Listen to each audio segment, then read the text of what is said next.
तीसरा विश्व युद्ध हुआ शुरू तो कौन सा देश होगा भारतीय हिंदुओं के लिए सबसे सेफ? जवाब जान छूट जाएंगे पसीने। दुनिया में इस वक्त कई ऐसे देश हैं जो एक दूसरे को खत्म करने पर उतारू हैं। एक तरफ रूस और यूक्रेन के बीच घमासान जंग जारी है जो कि लग रहा कभी खत्म ही नहीं होगी।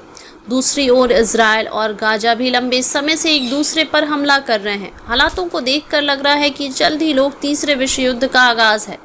ऐसे में लोगों के मन में सवाल उठ रहे हैं कि अगर तीसरा विश्व युद्ध शुरू होता है तो कौन सा देश सबसे ज्यादा सुरक्षित रहेगा? चलिए हम जान लेते हैं। दुनिया भर में कई युद्ध और सशस्त्र संघर्ष चल रहे हैं। यहाँ कुछ प्रमुख हैं। मध्य पूर्व संघर्ष, इजराइल और फिलिस्तीन के बीच संघर्ष 1948 से चल रहा है। हाल ही में गाजा और वेस्ट बैंक में संघर्ष में वृद्धि हुई है जिसके परिणाम स्वरूप हजारों लोग मारे गए हैं। म्यांमार गृह युद्ध, म्यांमार में संघर्ष 1948 से चल रहा है जिसमें विभिन्न जातीय और विद्रोही समूह सरकार के खिलाफ लड़ रहे हैं जिसके परिणाम स्वरूप 1,80,000 से अधिक लोग मारे गए हैं। यूक्रेन पर रूसी आक्रमण, संघर्ष 2014 में शुरू हुआ और 2022 में रूस के यूक्रेन पर आक्रमण के साथ बढ़ गया जिसके परिणाम स्वरूप 2.5 लाख से अधिक लोग मारे गए। सूडानी गृह युद्ध, संघर्ष 2023 में शुरू हुआ जिसमें सूडानी सेना और रैपिड सपोर्ट फोर्स के बीच झड़पें हुई जिसके परिणाम स्वरूप 13,000 से अधिक लोग मारे गए। मैक्सिकन ड्रग युद्ध, संघर्ष 2003 में शुरू हुआ जब मैक्सिकन सरकार ने ड्रग कार्टेल के खिलाफ लड़ाई लड़ी जिसके परिणाम स्वरूप 4,07,000 से अधिक मौतें हुई।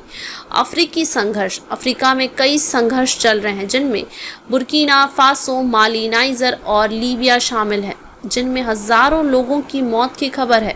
यमन गृह युद्ध, संघर्ष 2015 में शुरू हुआ जब यमनी सरकार ने हौथी विद्रोहियों के खिलाफ लड़ाई लड़ी जिसके परिणाम स्वरूप हजारों लोग मारे गए। जबकि कोई भी देश वैश्विक संघर्ष के प्रभावों से पूरी तरह से सुरक्षित नहीं है। कुछ देशों को अक्सर विभिन्न कारकों के कारण अपेक्षाकृत सुरक्षित माना जाता है, जैसे पहला भौगोलिक अलगाव, दूसरा तटस्थता, तीसरा सैन्य तैयारी, चौथा आर्थिक स्थिरता, पांचवा राजनीतिक संबंध। तीसरे विश्व युद्ध की स्थिति में अपेक्षाकृत सुरक्षित देशों के लिए कुछ संभावित उम्मीदवारों में शामिल है। पहला, स्विट्जरलैंड अपनी तटस्थता और पहाड़ी इलाकों के लिए जाना जाता है।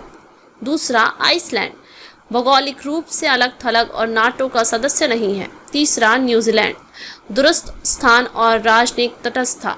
चौथा, स्वीडन तटस्थता, मजबूत रक्षा और भौगोलिक अलगाव। पांचवा, फिनलैंड मजबूत रक्षा, तटस्थता और प्राकृतिक संसाधनों से निकटता। छठा, कनाडा भौगोलिक विशालता, तटस्थता और मजबूत अर्थव्यवस्था। सातवां, ऑस्ट्रेलिया दूरस्थ स्थान, मजबूत अर्थव्यवस्था और सैन्य तैयारी। आठवां, सिंगापुर मजबूत अर्थव्यवस्था, रणनीतिक स्थान और राजनीतिक तटस्थता। ध्यान रखें कि कोई भी देश वैश्विक संघर्षों से पूरी तरह से सुरक्षित नहीं है। ये केवल ऐतिहासिक और भू राजनीतिक कारकों के आधार पर संभावित उम्मीदवार है।